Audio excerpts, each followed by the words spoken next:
2월 14일 화요일 정봉주의 품격시대 두 번째 이슈 들어가겠습니다. 오늘 헌재에서는 13차 변론기일이 열렸는데요. 이와 관련한 전문가 세 분 모시고 말씀 나눠보도록 하겠습니다. 장윤선 오마이TV 방송국장 계속 자리 잡고 계십니다. 네. 안 쫓겨나셨어요. 최진영 변호사 자리하셨습니다. 네, 반갑습니다. 예, 요즘 떴어요. 뽕. 뽕. 해피 발렌타인데이. 뽕. 네, 감사합니다. 자, 이경수 교수님 네, 나오셨습니다. 안녕하십니까. 썰렁한 개그 한번 할까요? 또. 경. 아니, 근데 저는 계속 의문의 일패를 당하는데 저 이유를 모르겠어요. 원래 이유를 알면 이유 있는 일패죠. 그렇구나. 그냥. 알겠습니다. 오늘도 의문의 일패 나오고 갑니다. 경수 교수님. 자, 헌재. 네. 코미디예요. 네, 코미디고 좀 황당하기도 하고요. 예. 지금 원래 그 대통령 측이 요청한 증인들이에요. 그러니까 청구인 측이 아니라 피청구인 측이 요청했는데 안봉근 청와대 그 비서관이 나오기로 했는데 안 나왔어요. 예. 안 나오고 오늘 24분 만에 그 종결이 됐는데 왜 안 나온 거냐라고 물었더니 대통령 측에서 뭐라고 답을 하냐면 우리도 모른다. 모호. 그러니까 당신들이 요청한 증인 아니냐라고 했음에도 불구하고 자기네도 아침까지는 나온다고 했는데 이분이 왜 이러는지 모르겠다 이런 식의 얘기를 해서 모두가 황당한 이런 것이었고요. 그다음에 서석구 변호사 있지 않습니까? 예. 대통령 측 대리인단 소속인데 서 변호사님 태극기 이제 이렇게 막 들고 등장하셨어요. 그래서 이제 그 헌법재판소에 있는 관계자가 그 태극기 안 된다고 하니까 태극기를 막 구겨가지고 집어넣는 장면이 오마이TV 카메라에 잡혔습니다. 그러니까 그렇게 이렇게 접지도 않고 막 구겨갖고. 예, 그냥 막 이렇게 넣어가지고 딱 하는 게 그 영상으로 다 잡혀서 지금 아마 굉장히 인터넷에 굉장히 화제가 되고 있을 텐데요. 그러니까 그동안 태극기를 굉장히 신성시하고 태극기 집회라고 불렀던 분들이 정작 대한민국 국기를 그런 식으로 대해도 되는 것이냐. 그러니까 정말 그 태극기에 대한 존엄을 갖고 있는 것이냐. 이제 이런 비판도 나오는 것이고요. 세 번째 주목해야 될 분은 이동흡. 예, 이동흡 전 헌법재판관이 출석을 하셨는데요. 그 이분에 대해서는 뭐 제가 더 얘기하지 않더라도 비리백화점? 뭐 이렇게 자신이 이제 공금을 횡령해서 MMF까지 투자했던 아주 알뜰한 재판관으로 기억이 되는데 예. 이분이 나와서 하신 말씀들 때문에 또 화제가 된 이런 상황입니다. 예. 최 변호사님. 네. 안봉근. 네. 이분은 대통령의 7시간에 대해서 상당히 많은 걸 알고 있을 법한. 네. 그러니까 그때, 누가 그랬습니까? 윤전추 씨가. 네. 오전에는 정호성 비서관과 있었고, 오후에는 안봉근 비서관과 있었다. 네네. 관저에. 이렇게 증언이 나온 마당이거든요. 그렇습니다. 그리고 지금 대통령의 7시간이라고 하는 것은 헌재 탄핵의 중요한 사유이고, 특검도, 김영재 원장을 계속 조사하고, 박윤채 씨에 대해서도 구속영장을 청구하고 그런 게, 결국 대통령이 7시간 동안 실수를 했냐, 안 했냐. 국민 생명권 보호 의무를 지켰냐, 안 지켰냐. 이게 핵심이거든요. 그렇습니다. 뭐 안봉근 네, 비서관은 거기도 보이네. 네, 안봉근 비서관은 최진영 변호사께서 한마디 해주시죠. 그 알다가도 모를 뿐인 것 같은데 뭐 사실 본인 그 불출석 사유에 따른다고 한다고 하면은 여전히 그 딸을 너무 사랑한 나머지 고등학교 사춘기 딸이 공부하는데 방해될까봐 나오지 않을까 이렇게 생각이 드는데요. 뭐 사실 그건 제가 농담을 하는 것이 아니고 본인이 직접 그렇게 얘기했죠. 하지 않은 불출석 사유서에 썼는 것인데 어제까지만 해도 이게 박근혜 대통령 대리인단이 분명히 나온다라고 했고 벌써 2번 안 나왔기 때문에 이번에는 나올 거라 생각을 했었었는데. 정말 또 안 나왔단 말이에요. 우리가 또 시간을 조금 더 앞으로 돌려보면은, 검찰에 나갈 때도 기인적 행동을 했었습니다. 아시다시피, 나온다라고 해서 계속 기다리고 있는데, 뭐, 이상한 사람이 나와서 기자들이, 여기 혹시 안봉근 못 봤냐 했으니까 아마 저쪽에 있는 것 같다라고 해놓고 마치 자기가 검찰 직원인 것처럼 더벅더벅 해서 쓱 들어가고 알고 봤더니 그 사람이 안봉근이었던 거예요. 아, 그랬어요? 그래서 이게 참 기자들 사이에서도 굉장히 독특한 맞아요. 사람이다 했었는데 오늘도 혹시 그런 식으로 해서 성동격서식으로 좀 늦게나 일찍 나오지 않나 이렇게 생각을 하고 있었었는데 결국 안 나왔단 말이에요. 왜 안 나왔을까? 아까 얘기했던 건 표면적인 얘기인 것이고 결국 그 누구보다도 사실을 제일 잘하는 사람이 안봉근이죠. 아시다시피 98년에 이 박근혜 대통령이 국회의원에 나올 때부터 해서 운전수 그런 얘기 하지 않습니까? 휴대폰 잠깐 맡겨두는 들고 있는 핸드폰 잠깐 맡겨두는 그럴 수 있을 만큼 가까운 사람이 이 안봉근 비서관이란 말이에요. 결국은 그날 2014년 4월 16일 날 네. 그때 있는 증언을 했을 경우에 박근혜 대통령에게 어떻게 보면 부담이 될 아니면 그 증언을 통해서 자기가 위증을 해야 될 그럴 위험을 사실상 또한 위증 그런 위험에 어떤 그런 봉착할 가능성이 있었기 때문에 결국 하루에도 수여러 번 나가야지 말아야지 하다가 결국은 아마 오늘 아침 나오기 전에 택시를 타려다가 안 탔을 가능성이 상당히 있지 않을까 싶습니다. 택시를 탔는데 뭐 택시가 부산으로 갔다는데. 아, 그렇죠. 뭐 저쪽 이제 뭐 그냥 동해에 해 뜨는 걸 보러 갔을 수도 있지 않을까 싶습니다. 지금 교수님, 네. 우리 최 변호사님 중요한 포인트를 네. 말씀을 하셨는데, 그러니까 그날 당시 행적을 모르면 모르는 대로 문제, 알면 아는 대로 문제, 그렇죠. 아는 것을 또 사실대로 얘기하면 안 하는 대로 문제. 이거는 그 말 그대로 완전 사면초가 어디 빠져나갈 수 없는 상황이거든요. 그렇죠. 나오는 순간. 대리인단에서 아마 이 안봉근 전 비서관을 그 증인을 신청한 이유는 아마 이거였을 거예요.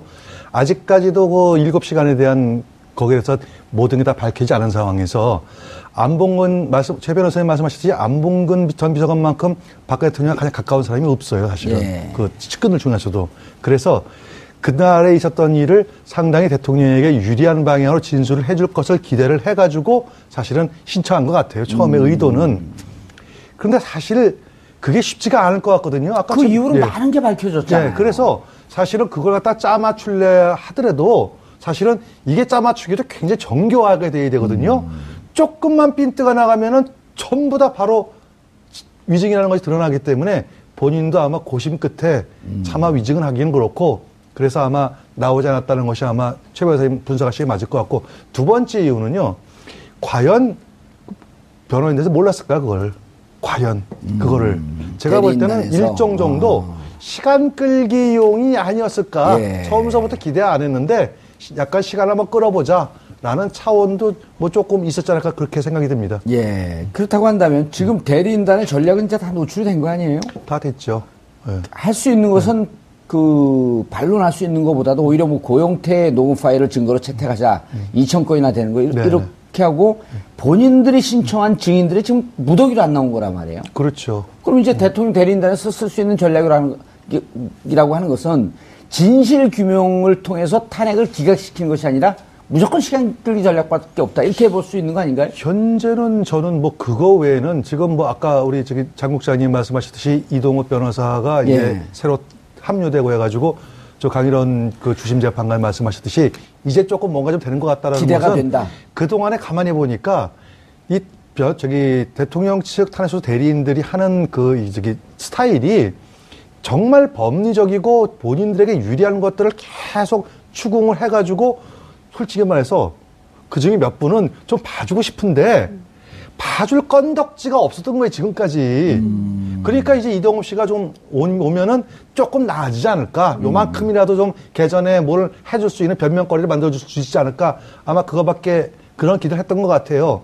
다만 그럼에도 불구하고 지금 상황에서는 너무 많이 모든 게 너무 많이 나왔어요. 너무 많이 나왔죠. 네, 너무 많이 나왔고 그다음에 제가 전에도 말씀드렸듯이 이 헌재 재판이라고 하는 거는 일정 정도의 정치적인 의사가 담겨 있다고 봐야 됩니다. 형사재판처럼, 이것도 공자 앞에서 문자 쓰네. 형사재판은 철저히 증거 위주로 판결을 하게 돼 있지만 제가 알기에 헌재재판, 제가 듣기에 헌재재판 어느 정도의 그 정치적인 견해가 들어간다고 그래요. 그래서 그걸 볼 때 더 이상 어떤 뭐 결과를 뒤집기는 좀 어려울 것 같고 다만 그럼에도 불구하고 한 가지는 시간을 좀 끌어서 3월 13일 좀 넘겨보자. 뭐 이 전략은 좀 있을 것 같습니다. 예, 알겠습니다. 변호사님, 이동욱 변호사를 뭐 아는 분들은 많이 알겠지만 재판관 출신 아니에요? 그렇습니다. 헌법재판소 재판관 출신이죠. 예. 6년 임기를 다 채우고 나왔죠? 그렇습니다. 이명박 정부 때에 그 6년 동안 했고 실제로 이분 같은 경우에는 법원에 계실 때에도 수원지방법원장을 하고 법원에 계신 판사들 중에서도 가장 논문을 많이 쓴 분이었습니다. 근데 제 그 경북고등학교에 나오셨는데 그 같은 아주 친하신 분이 물어봤습니다. 이 많은 서면을 어떻게 이렇게 다 쓰시냐 했더니만 이게 글 열심히 쓰시면 그게 상당히 또 경제적으로도 도움이 된다.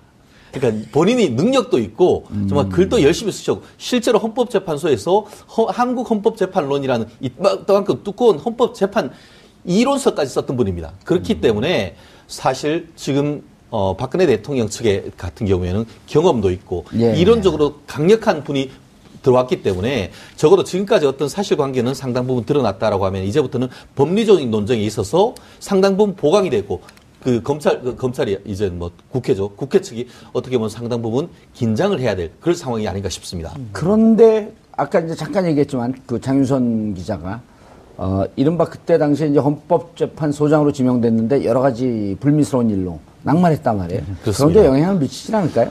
사실 지금은 뭐 그것이 문제가 될 건 아니죠. 사실 그때 같은 경우에는 특정 업무 경비 쉽게 말하면 업무를 위해서 한 월 한 4,500 정도 되는 것인데 예. 그거를 개인적으로 유용했다 이건 것인데요.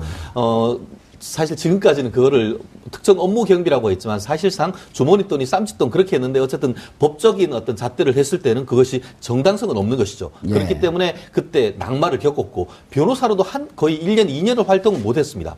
그러다가 왜냐하면 그 문제가 돼서 했기 때문에 저도 이제 대한변협 대변인으로 할 때에 결국 그와 관련해서 업무상 횡령 문제로 해서 고발이 됐고 그 부분이 최종적으로는 무혐의 결정은 됐습니다. 그렇지만 그것이 어떤 논란이 되고 있을 그렇죠. 때. 윤리적인 문제가 있었기 때문에 서울지방변호사하고 대한변협이 받아주지를 않았습니다. 그래서 변호사 그렇습니다. 그래서 한 2년 정도 변호사를 못 했었습니다. 알겠습니다. 어쨌든 이번에 새로 왔는데 그와 같은 것은 변론으로 어쨌든 박근혜 대통령 대리인단으로서는 사실 유일한 헌법재판관 출신 변호사이기 때문에 지금 박근혜 대통령으로서는 사실 지금으로서는 뒤로 돌아서 그냥 한숨 그래도 돌리는 그런 상황이기 때문에 어쨌든 이 현 상황 속에서는 양측 다 긴장해야 되는 그런 상황이면 틀림없습니다.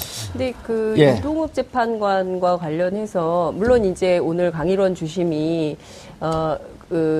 이동욱 재판관이 오시니까 이제 헌법재판 하는 것 같다. 그동안 대통령을 너무 피의자처럼 형사재판을 해서 좀 마음이 아팠다. 이제 이런 얘기를 했는데요. 물론 이제 그렇게 볼 측면도 있지만 왜 의원께서 언젠가 한번 계속 살려고 꾀를 내는데 결국 죽을 꾀만 낸다. 이런 얘기를 하셨는데 그 대표적인 게 이동욱 재판관과 관련된 여론이 아닌가 싶어요. 그러니까, 물론 다 지나간 사건이라고 치부할 수도 있지만 언론에서는 다시 그거를 다 복귀해서 전부 보도를 하고 있거든요. 그러니까 앞서 말씀 주신 대로 특정 업무 경비 유용 문제와 관련해서는 모두 6년 동안 3억 2천만 원을 유용을 했고 심지어 거기에 개인 계좌에 넣어가지고 뭐 신용카드 결제 대금으로도 썼죠, 보험료로도 썼죠, 자녀 유학비로도 썼죠, 경조사비로도 했죠. 네. 심지어 단기성 금융투자 상품 있잖아요, MMF 여기에도 투자를 했어요. 그래서 굉장히 큰 비난을 받았죠. 업무상 쓸 수 있는 돈이었죠. 개인이 마음대로 쓰라고 하는 돈 그러니까 업무상 거죠? 경비죠. 법 재판에 쓰라는 공금이에요, 공금. 공금을 이제 쌈짓돈처럼 그냥 막 쓴 거죠. 쉽게 얘기해서 취재 비용 나는데 그거로 막 밥 사주고 그러는 게 그런 돈인가요? 아니 의원님 밥 사주는 거는 취재 비용으로 할 수 있는데 만약 그렇게 한다면 그거 가능해요? 그럼요. 의원님 밥 사드리고 이런 거는 취재 활동 취재원이니까 내가 취재원이니까 되지만 이를테면 뭐 제가 개인적으로 뭐 신발을 사신었다거나 뭐 이걸 가지고 필요하죠. 신발 신고 딸 등록금을 냈다거나 뭐 이러면 이제 그건 문제가 되는 거죠. 그리고 이제 해외 출장을 6년의 임기 동안 남들보다 곱하기 3을 갔어요. 그래서 갔는데 혼자 간 게 아니라 부부 동반을 해서 가서 해명이 더 황당한 거예요. 수행하는 비서관 역할을 했기 때문에 괜찮다. 이거는 납득할 수가 없는 주장인 것이죠. 그리고 관용차가 이분이 2대를 썼어요. 왜냐고 물어봤더니 내가 분당살기 때문에 2대가 필요하다. 이런 얘기를 했습니다. 그게 무슨 얘기예요, 그거는? 짝홀수 뭐 얘기. 말이 안 되는 얘기죠. 그러니까 뭐냐면 홀짝이요? 짝홀수 바로 그 얘기예요. 홀짝. 그러니까 이게 주차가 뭐 오늘은 1일 뭐 홀수만 주차할 수 있고 짝수만 주차할 수 있는 날이 있잖아요. 관공서니까. 예, 그래서 분당살기 근데 그 해명 자체가 국민들이 도저히 납득할 수 없는 뭐 이런 것이었죠. 그리고 뭐 위장전입 문제도 있었고요. 굉장히 그래서 비리백화점 별명이 뭐냐면 이돈흡 흡사마예요. 왜 흡사마냐면 왜 돈흡이냐면 돈을 흡수한다. 그래서 이돈흡, 흡사마. 그리고 이동흡을 아니요, 이거 다 언론에 다 나온 얘기예요. 그럼요. 이돈흡? 예, 이돈흡, 흡사마. 당시에 다 유행했던. 흡사마는 뭐예요? 흡사마.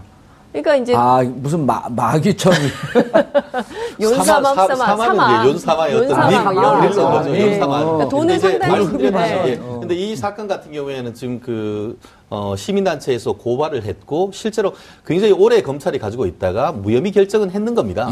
무혐의 결정을 했는데 결국 이제 공직자 특히 법관으로서의 어떤 윤리적 측면에서는 사실 비난을 받는데 법적으로는 어쨌든 무혐의를 받았고 법 위에 헌법 위에 있는 게 있잖아요. 국민감정법. 그렇기 때문에 근데 아까 제가 말씀드렸듯이 지금부터는 그 국회에서도 좀 그 긴장을 해야 된다는 것이 나오자마자 정말 한 방을 했습니다. 무슨 말씀이냐면은 헌법재판 이 국회 측에서 소추 이유를 쭉 썼는데 이게 왔다 갔다 한다. 도대체 우리가 무슨 소리를 하는지 몰라가지고 우리가 방어하기가 쉽지가 않다. 그러면서 박근혜 대통령 탄핵한다는 그 사유가 헌법 몇 조인지 이것을 밝히다라고 하면서 구체적인 얘기를 했는 게 이게 탄핵 이유 중에 헌법 46조를 대통령이 위반했다라고 얘기를 했는데 46조가 뭐냐? 이게 그 국회의원이 청렴 의무와 관련해 가지고 국회의원이 업무와 관련해서 국가기관이나 공공단체에서 이익을 이렇게 취득하는 그걸 해서는 안 된다라고 했는데 봐라 그거는 대통령이 아니고 국회의원에 관한 규정 아니냐. 그거를 대통령한테 경강부회해야 한다는 게 그게 말이 되느냐. 이런 식으로 해서 하나하나 굉장히 법리적으로 해서 지금 이걸 다투고 있는 모습을 법정에서 변론을 했습니다. 그렇기 때문에 아까 제가 말씀드린 대로 앞으로 이거 개인적인 변호사의 어떤 그런 흠집 이런 부분은 판사들이 보지를 않습니다. 결국 그와 같은 서면을 통해서 보기 때문에 지금 반박하고 있는 것에 대해서 권성동 법사위원을 비롯해서 국회 소추단은 그와 같은 내용을 잘 반박해서 재반박할 수 있는 그런 부분이 있기 때문에 앞으로는 사실관계가 어느 정도 드러났다라고 한다고 하면은 최후 변론 내지는 이 종합준비서면에 법리적으로 얼마나 설득력 있게 재판부를 설득하느냐 이거 녹록한 거 아닙니다. 굉장히 중요한 부분이었습니다. 그런데 그렇다고 한다면 시간 문제는 어떻게 될 것 같아요? 시간 문제는. 시간 문제는 시간 문제죠. 결국 이 부분에 있어가지고도 사실 아니, 이동욱 재판관 변호사가 와서 상당히 중요한 의미가 사실 있습니다. 아니, 그러니까 논리적으로 따지는 부분을 애시당초 왜 이렇게 대리인단이 하지 않고 이제서야 재판관 출신을 두면서 왜 이제서야 논리를 따진다라고 하는 것이 그렇습니다. 그렇기 때문에 이건 마치 저 때와 비슷한 입장인데요. 예전에 한명숙 전 총리 같은 경우에 대법원의 정치자금법 위반으로 해서 대법원이 선고기일을 정했는데 추가적으로 변호사를 선임해가지고 하니까 또 선고기일을 연기해준 때가 있었어요. 그러면서 왜 그렇게 했냐 했더니만 이런 사건에서 추가적인 변호사 선임을 한다고 하면 할 경우에는 변론할 기회를 주는 것이 통상적이다. 통상적 사실 별로 아니거든요. 아니죠. 그때 그렇기 때문에 굉장히 사법부가 욕먹은 것이 있는데 그와 마찬가지로 어떻게 보면 정관 변호사잖아요. 그렇죠. 헌법재판소에 지금 이정희 재판관님하고 같이 일했던 사람을 선임했다는 것은 그런 전관을 이용해서 시간을 늘리려고 하는 의도. 상당히 그 부분이 좀 걱정되는 부분도 일 수밖에 없는데 결국 사실관계는 지금 고영태 엑스파일 내지 고영태 녹취록을 통해서 증인을 더 추가를 하고 법리적인 부분은 이거 아직까지 아까 말씀드렸듯이 우리가 잘못하는 것이 아니고 탄핵 소추단에서 법리 자체가 제대로 설립이 안 됐기 때문에 그거 제대로 밝혀라. 그럼 그때 가서 우리가 다시 한번 반박하겠다.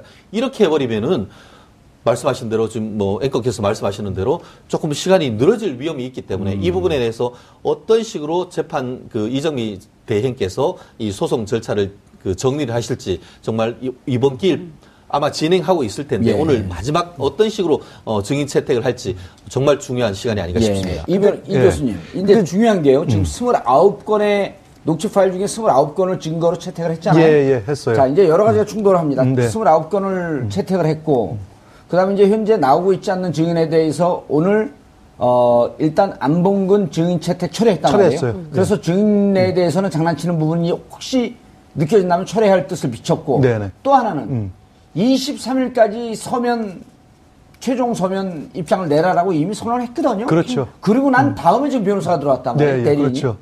그럼 어떻게 보시죠? 그래서 저는 일단 아까 법리적으로 예를 들어가지고 새로운 이 하시는 분들 사이에서 새로운 변호사가 들어오면 그분에게 어떤 변론할 기회를 주기 때문에 기일을 좀 연기할 수도 있다라는 그게 상식은 아니라 그랬잖아요. 저도 똑같이 봅니다. 설사 이동업 재판관이 들어왔다 하더라도 한 건 한 건 맞아요. 저도 아까 유심히 봤는데 헌법 46조를 갖다가 들이대면 그 얘기를 하면서 이거는 국회의원에 관한 얘기인데 그걸 왜 대통령에게 적용했느냐. 법리적이 잘못했다라고 하는 그 부분은 정말 맞는 얘기인데 그러면서 하나를 더 얘기한 게 뭐냐면 이제 대통령에 대해서 이런 얘기를 하셨죠. 대한민국과 결혼했으니까 좀 따뜻한 마음으로 좀 봐주자라는 좀 감성적인 부분도 호소를 했어요. 그거는 조금 아닌 것 같아요. 글쎄. 네. 그래서 저희가 이제 제가 그런 얘기를 좀 하는데요. 저희가 뭐 흔히 하는 말로 죄는 미워하되 사람 미워하지 말자 그런 얘기지 않습니까? 우리가 인간 박근혜를 우리가 재판하는 게 아니잖아요. 그렇죠. 예. 대통령 박근혜가 과연 대통령직 그렇죠. 예. 대통령직 박근혜를 그걸 갖다가 저희가 이제 문제를 삼고 헌재에서 그걸 얘기하기 때문에 예. 이렇게 감성적인 얘기를 나왔다는 것 자체도 약간 이동욱 새로 변호인대 합류하신 분이 좀 미스가 아닌가. 오히려 거꾸로 미스다. 왜냐면은 최 변호사님 하신 말씀대로 계속 법리적으로 나가면은 사실은 헌재에서도 야, 이거 법리적 문제가 있는 모양이다. 하고 한 번 더 생각하기 때문에 시간을 끌 수가 있는데 이렇게 감성적으로 나가면은 그건 뭐 의미가 더 이상 없지 않냐. 이렇게 볼 수 있지 않을까요? 이게 바로 태극기 집회를 향한 메시지일 수 있는 것이죠. 잘 생각해 보세요. 뭐라고 얘기했냐면은 부양할 자식도 없이 대한민국과 결혼했다고 할 정도로 애국심이 있는 사람인데 따뜻하게 시선으로 봐주지 않느냐. 이거는 태극기 집회에서 그대로 나오고 있는 얘기인 겁니다. 그렇죠. 이거는 헌재 재판관들한테 한 얘기라고 보기에는 좀 그렇죠. 어렵죠. 결국 일단 우리가 변론을 하다 보면은 3분의 2는 법리적인 걸 얘기하고 3분의 1 정도는 어떻게 보면은 이른바 코칭한 얘기를 그렇게 했는데 이 부분은 사실은 이 여론전 이런 점을 염두에 둔 발언인 것 같은데 적절했는지 여부에 대해서는 뭐 본인들 스스로 책임지는 거 아니겠습니까? 네. 그렇죠. 두 가지를 좀 유념해서 봐야 될 것 같은데요. 우선 헌법 46조 국회의원과 관련된 조항이 이것이 국회의원만 특정해서 한 것이라고 보기는 어렵고 실제로 공직자의 청렴 의무에 해당하기 때문에 그러면 국회의원은 청렴해야 되고 대통령은 청렴 의무가 없냐 이렇게 볼 수는 없는 거 아니냐는 거죠. 그래서 이 문제와 관련해서는 아마도 소추인단, 청구인단 측에서도 충분히 준비를 하고 있었던 내용으로 저는 알고 있고요. 또 하나는 이동욱 재판관이 나와서 한 얘기는 오로지 애국심 하나로 사심 없이 평생을 살았다. 조국과 국민에게 헌신해온 피청구인에게 이럴 수가 있냐라는 이제 일종의 주장인 것인데요. 사심 없이 살았다는 대목을 굉장히 강조를 했습니다. 무슨 얘기냐면 이 모든 내용, 이 스캔들은 고영태 씨와 최순실 씨 간의 이 무슨 불륜 속에서 만들어진 문제인 것이고 이것이 대통령하고는 아무런 상관이 없다. 고영태가 오래전서부터 기획해왔던. 그렇죠. 그렇기 때문에 이것은 대통령하고 상관없기 때문에 따라서 뇌물죄와 관련해서 헌법재판소의 이 탄핵 심판을 받을 이유가 없는 거다라고 항변을 하고 있는 건데 실제로 이 문제는 형사재판에 가서 다퉈봐야 되는 문제인 것이죠. 정말 사심이 있었는지 없었는지는. 근데 그 문제와 여기 헌법재판소에서 대통령직을 수행할 수 있는 인물이냐 아니냐 이것을 판단하는 것은 좀 별건으로 봐야 되는데 이걸 묶어서 통칭하려고 했었던 측면이 있다. 알겠습니다. 고영태 녹음 파일이 2,000여 개가 나왔는데 이건 어떻게 찾은 건가요? 근데 낸 건가요? 그렇습니다. 저도 이 부분이 상당히 의문인데요. 예, 이거 어떻게 나왔느냐? 어떻게 나왔느냐 하면은 지난번에 고영태가 최순실 씨 형사재판에 나왔지 않습니까? 그 재판에서 이것이 나왔는 겁니다. 그런데 문제는 이 모든 것을 검찰에서 다 내는 것이 아니고 2,400개 정도 되는 것 중에 한 29개 정도. 그 중에 일부를 지금 냈는데, 검찰과, 최순실 씨 변호인단이 기록을 다 볼 수 있지 않습니까? 보니까, 이거 뭐냐? 이렇게 된 것이죠. 그렇게 해서 그 내용이 나온 이후에 이 헌법재판소에 있는 박근혜 대통령 소추단에서 그 헌법재판소를 통해서 다른 건 몰라도 이건 그 법원을 통해서 봐야겠습니다라고 요청을 하니까 그걸 채택해줬고 그걸 지난주에 헌법재판소를 통해서 받았는데 그 과정에서 일부가 지금 육성 녹음된 내용이 지금 언론에 공개되고 있는데 사실 심상찮은 아마 이런 부분을 그 국회에서 이미 특히 야당 측에서 알게 돼서 그런지 모르겠습니다만 아시다시피 지난주부터 헌법재판 기각론 이런 얘기가 지금 심심찮게 떠돌면서 그 근거지가 바로 이른바 고영태 녹음 파일이었던 것 같은데요. 오늘 지금 그 언론에 굉장히 큰 혹폭풍을 몰고 오고 있는 그런 사건인 것 같습니다. 이제 한 가지만 제가 말씀을 좀 드리자면 이게 서울중앙지검을 통해서 헌법재판소에 제출된 2,000건의 녹음 파일인데요. 그 2,000건의 녹음 파일을 다 봤더니 나머지는 다 사사로운 것들이더라. 볼 수 있을 만한 핵심 증거로 될 만한 게 29건이다. 농단과 관련된 그렇죠. 29개밖에 나머지는 다 없더라. 그냥 뭐 개인적인 내용이어서 들여다볼 필요도 없는 것이고 그래서 29건을 봤는데 이게 국회 측에게 더 유리하더라는 것이죠. 그래서 국회 측이 오히려 요청을 오늘 한 것이고요. 국회 측의 요청을 그 헌재가 받아들인 겁니다. 29개만 채택이 된 거죠? 그렇습니다. 예. 2,000개 중에 29개만 채택이 된 거고요. 그리고 오늘 권성동 위원장이 무슨 얘기를 했냐면 기자들한테 이것이 결코 국회 측에게 그 소추인단 측에 불리하지 않다. 이제 않다. 이런 얘기를 했는데 핵심적인 건 이런 거예요. 그러니까 고영태 씨가 김수현 고원기획 대표, 류상영 WK 부장하고 나눈 대화인데 VIP는 이 사람이 없으면 아무것도 못해. 진짜 뭐 하나도 결정을 못해. 글씨 하나, 연설문 토시 하나도 못해. 여기서 이 사람은 최순실 씨를 이야기하는 것입니다. 예. 그리고 VIP가 신임해 봤자 VIP가 쳐낼 놈들은 다 소장은 최순실 씨 얘기하는 씨죠. 건데요. 소장 말 한마디면 다 까이는 거야.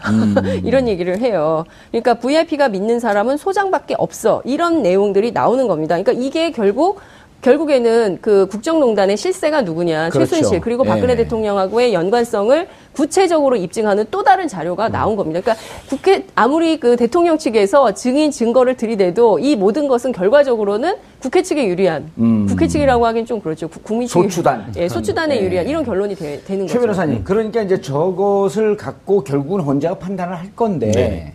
자, 지금 예를 들었고 뭐 우리가 저걸 이런 증언도 있다, 그 대화 내용도 있단 말이에요. 우리가 한 목에 먹기 위해서 지금 뭐 준비하고 있는데 잘 안 되고 있다. 네네. 이런 걸 보는 거에 따라서는 정말 고영태가 기획을 하고 있었나 보다. 그러니까 고영태는 또 한심하다는 듯이 이런 식으로 얘기를 해요. 술 한잔 먹다가 야 나라 뒤집어서 너 대통령이 내 국무총리 할게. 이런 농담으로 뭐 일종이었다라고 하는데 예. 제가 질문하는 요체는 뭐냐면 29개를 구분을 해보면 국회 측한테 유리한 부분도 있고 또 대통령 대리인단 측에도 유리한 증언이 있을 터인데 이 두 개의 양측의 5대5라고 봤을지라도 이 증거가 나온 게 지금 판을 뒤집을 정도의 충격파가 있겠느냐는 거예요. 저는 그렇게 생각합니다. 아직까지는 물음표다. 무슨 말씀이냐면은 2,200개 중에 상당 부분 거의 제가 알기로도 한 1,000개 정도는 이 김모 고원기획 대표가 개인이 아침에 전화형으로 굿모닝 이런 내용이었다는 거예요. 예. 그런데 그 나머지 한 1,000개 정도에서 29개 정도는 이게 나왔는데 그 이외에 다른 내용이 어떤 내용이 있는지 이게 굉장히 중요하다는 겁니다. 지금 오늘 그 언론 보도를 봤을 때는 이 박근혜 대통령 소추단에서 그 중에 핵심적인 내용을 1시간 정도로 파일을 만들었다고 합니다. 그 내용을 다음 헌법재판소에서 틀겠다 이렇게 나오는데 그 내용에서 무엇이 나왔는지가 굉장히 중요한데요. 소추단 측에서라고 한다면 본인들에게 박근혜 유리한 대통령 것. 측에서 그렇죠. 박근혜 대통령 측에서. 대리인단 측에서요? 예, 그렇습니다. 오늘 같은 경우에는 지금 그 헌법재판소에서 이 29개에 대한 것을 그 권성동 법사위원장을 비롯해서 이 소추단에서 증거로 제출을 했습니다. 예. 저도 그 파일을 받았는데요. 그 내용이 지금 계속 언론에 나오고 있고 그것 이외에 다른 것을 한 1시간 정도 편집을 해서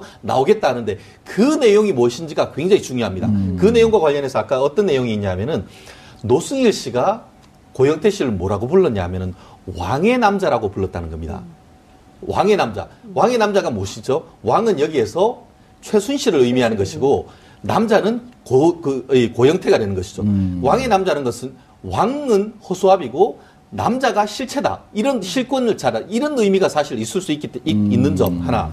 지금 그 고영태 씨의 그 같은 한체대 고학번 친구면서 WK의 직원이었던 유상영이 어떤 얘기를 했냐면은 이게 고영태를 좀 낮아봐 봅니다. 영태는 회장이 푸시하는 대로 흔들린다. 그러면서 뭘 얘기했냐면은 우리가 만든 그 메커니즘을 고영태가 잘 모른다. 이런 얘기를 했습니다. 예, 그 얘기가 나왔죠. 그래서 결국 앞으로 이 메커니즘을 이런 내용이 최순실 이와 같은 어떤 그 WK나 이런 걸 만들기 최초에 이와 같은 계획을 설립했다. 만약에 결국 녹음한 시점, 그 시점에서 이와 같은 왕의 남자니 했다라고 한다고 하면은 상당 부분 이 스케일 자체를 프레임을 다르게 만들 어떤 가능성이 있고 반면에 그게 아니고 벌써 최순실이 다 해먹고 있는 중에 가운데 들어가서 어떤 이와 같은 일이 벌어졌다라고 한다고 하면은 그거는 이른바 찻잔 속이 태풍이 될 수 있는 여지가 있기 때문에 결국 이와 같은 계획이 언제 이루어졌는지 그런 부분이 앞으로 상당히 중요할 것 같고 말씀드렸듯이 경우에 따라서는 뭐 사실은 상당 부분 이 헌법재판소가 조금 늘어질 가능성은 여전히 남아 있는데 결국 그러한 점은 이 국회 소추단 측에서 지혜롭게 대응해야 될 그럴 부분인 것 같습니다. 알겠습니다. 교수님. 네.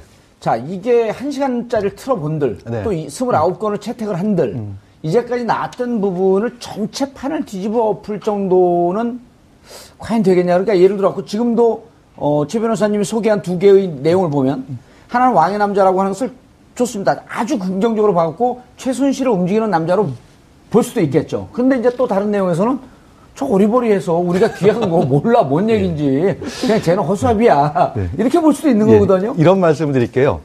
그 역사는 말이죠. 예. 필연이 지배하지만 그 계기는 우연에서 촉발됩니다. 무지하게 어려운 얘기를 쉽게 얘기하시죠.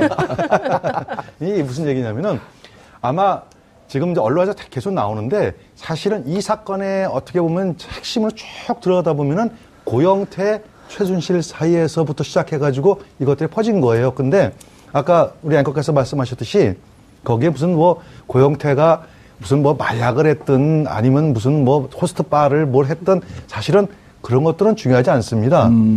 그런 사람들에 의해서 대한민국이 이렇게 농단이 됐다는 것 그 자체 거기에 계기를 준 게 누구예요? 박근혜 대통령 아니겠습니까? 그렇죠. 네.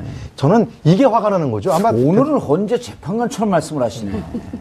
대다수 국민들이 취지를 정확하게 예리하게. 하시네. 은자 예리 안 했습니까?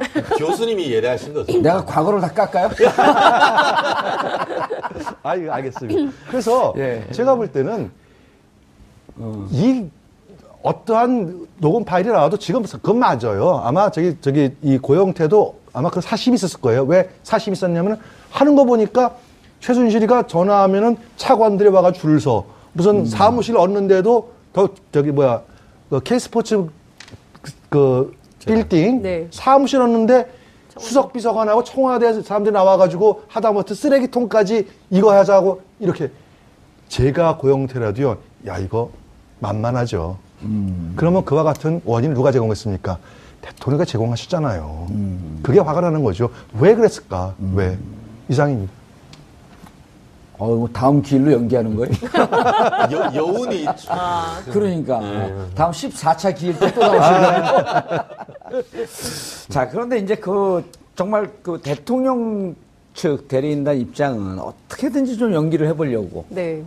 그런데 사실 누가 보더라도 이게 빨리 끝내야 되는 거 아니에요? 인용이 되든 기각이 되든. 기각이 되면 안 된다고 생각을 하고요. 아니, 그러니까 저는. 인용이 되든 기각이 되든 예, 어쨌든 지금 결론을 내야죠. 결론을 빨리 내야 되는 거죠, 상황은. 근데 저는 이미 이제 결론은 앞에 말씀 주신 대로 22일 날까지 변론 기일을 종결하고 23일 날 최종 변론을 하고 그다음에 평의 판결 절차 거쳐서 결정문 쓰는데 2주 잡는다면 3월 초, 3월 9일, 3월 16일 두 가지 얘기가 나오잖아요. 3월 9일이거나 아니면 이정미 재판관이 서명까지 다 해서 선고만 3월 16일 날 하는 방안까지 나오기 때문에 저는 여기 이 범주에서 크게 벗어나는 방향으로 흔들릴 가능성은 없다고 저는 개인적으로 생각을 합니다. 만약에 이 판이 흔들리고 국민의 민의와 전혀 동떨어진 결론이 나게 된다면 저는 정말 지금 가뜩이나 지금 막 되는 게 없잖아요. AI의 구제역에, 그 다음에 대외관계 엉망진창이죠. 그리고 공무원들 아무것도 일을 안 한다고 하죠. 기존에 많이 있었던 이슈들이 있지 않습니까? 양극화, 청년 실업 문제. 이런 하나도 해결이 안 되는 상황에서 불만은 더 커진다고 생각을 합니다. 알겠습니다. 혼란도 커지고요. 최 변호사님, 궁금한 게 이런 거예요. 지금 이제 우리 교수님도 얘기했고, 어쨌든 지금까지 너무나 많은 얘기가 나온 거예요. 그리고 특검이 지금 이제 한간에 따르면 이제까지 전체 수사 효과의 30%밖에 못했다라고 함에도 불구하고 증거들이 차고 넘친다는 거 아니에요. 그래서 대통령이 어떻게 4년 동안 통치를 해왔는지는 나왔는데 이번에 29개의 증언, 그 다음에 그 다음 기일에서 1시간짜리 음원 파일이 나온다고 한들 23일 서면 내라고 한 이 일정이 바뀌겠냐 하는 겁니다.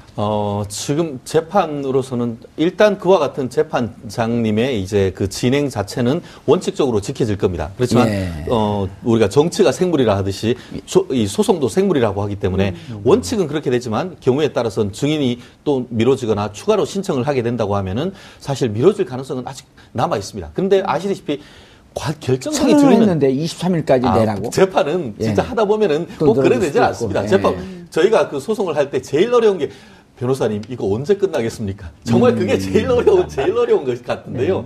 이 사건 같은 경우에도 원칙적으로 국민의 공감대는 최대한 빨리 하려는 공감대는 있지만 그렇죠. 여전히 어떤 실체적 진실을 밝힐 기회를 달라라고 했을 때 그거를 매몰차게 끊기가 만만치가 않을 겁니다. 거기다가 이정미 재판관님보다 이동우 전 재판관님이 더 선임입니다. 그와 같이 좀 강력하게 주장했을 경우에는 적어도 절차적인 측면에서는 약간 미룰 가능성도 없지 않았습니다. 그렇기 때문에 이와 같은 부분에 있어서 국민의 어떤 그 나름대로의 의사나 이런 부분이 재판 진행에 상당히 의미가 있다. 이렇게 말씀드리고 싶습니다. 알겠습니다. 자, 2월 14일. 오늘은 젊은 청춘 남녀들이 발렌타인데이라고 즐거워하는 2월 14일 바로 그날입니다. 안중근 의사가 삶과 작별했던 하얼빈 역사에서 일제 침략의 우두머리 이토 히로부미를 저격하고 너무도 당당하고 담대하게 차가운 리순 감옥에서 생을 마감한 바로 그날이기도 합니다.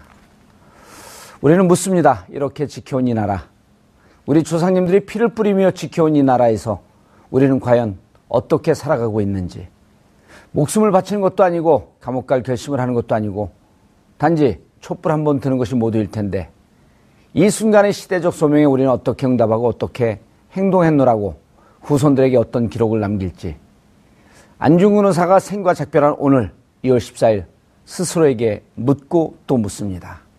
2월 14일 화요일 정봉주 품격시대 마치겠습니다. 감사합니다. 그걸 갖다 짜맞출래 하더라도 사실은 이게 짜맞추기도 굉장히 정교하게 돼야 되거든요. 조금만 핀트가 나가면은 전부 다 바로 위증이라는 것이 드러나기 때문에 본인도 아마 고심 끝에 차마 위증을 하기는 그렇고, 그래서 아마 나오지 않았다는 것이 아마 최 변호사님 분석하시기 맞을 것 같고, 두 번째 이유는요, 과연 변호인들에서 몰랐을까, 그걸. 과연 그거를. 제가 볼 때는 일정 정도 시간 끌기용이 아니었을까. 예. 처음서부터 기대 안 했는데 약간 시간 한번 끌어보자 라는 차원도 뭐 조금 있었지 않을까, 그렇게 생각이 듭니다. 예. 그렇다고 한다면 지금 대리인단의 전략은 이제 다 노출이 된 거 아니에요? 다 됐죠.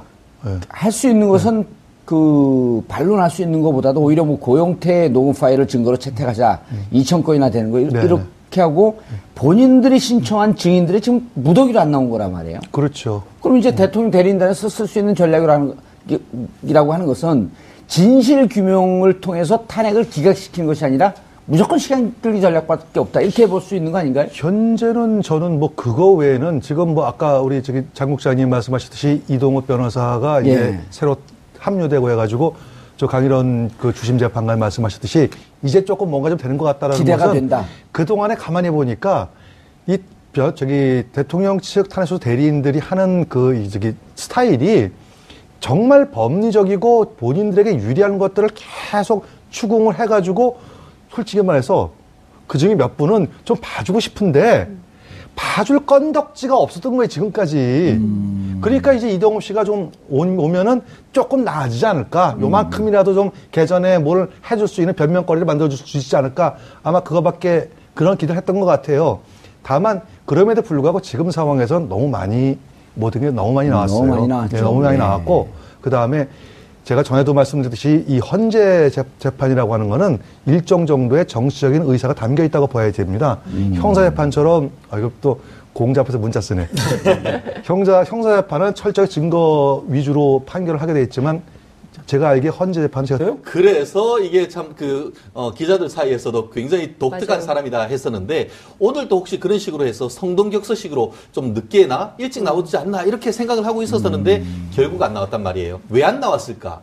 아까 얘기했던 건 표면적인 얘기인 것이고 결국 그 누구보다도 사실을 제일 잘하는 사람이 안봉근이죠. 아시다시피 98년에 이 박근혜 대통령이 국회의원에 나올 때부터 해서 운전수 그런 얘기 하지 않습니까? 휴대폰 잠깐 맡겨두는, 들고 있는 핸드폰 잠깐 맡겨두는, 그럴 수 있을 만큼 가까운 사람이 이 안봉근 비서관이란 말이에요. 결국은 그날 2014년 4월 16일 날 그때 있는 증언을 했을 경우에 박근혜 대통령에게 어떻게 보면 부담이 될 아니면 그 증언을 통해서 자기가 위증을 해야 될 그럴 위험을 사실상 또한 위증 그런 위험에 어떤 그런 봉착할 가능성이 있었기 때문에 결국 하루에도 수여러 번 나가야지 말아야지 하다가 결국은 아마 오늘 아침 나오기 전에 택시를 타려다가 안 탔을 가능성이 상당히 있지 않을까 싶습니다.